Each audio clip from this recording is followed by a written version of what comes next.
Hello viewers, as you can see that already I have opened a Excel file which is a billing statement, and I want to convert this Excel file to a PDF file. So it was very simple to convert from Excel to PDF. First of all, you have to complete the document very properly, because Excel is editable but PDF is generally not editable. So that's why you have to complete the document with revision and very carefully.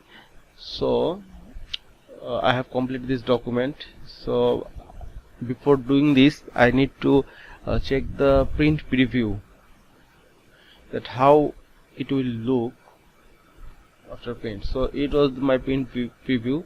I see that my print preview is correct.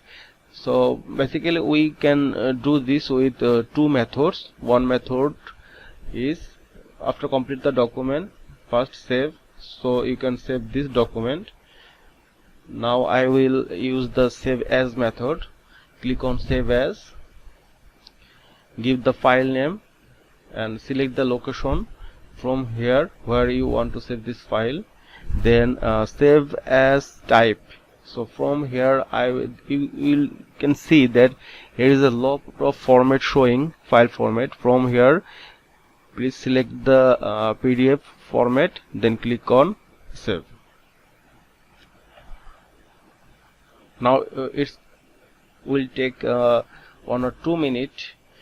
As you see that already it has converted. Now Windows is giving the option that how do you open the this file with Google Chrome. I'm choosing with Google Chrome. So the file has converted to PDF file. As you can see that in this way you can convert the Excel file to PDF file. I'm showing you another method. The another method is, go to the file, then choose the print. From here you can this is the Windows option.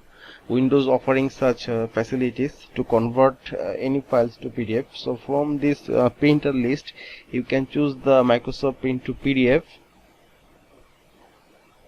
So then click on the print, then give the file name, select the location and click on the save. In this way you can also convert Excel file to PDF file.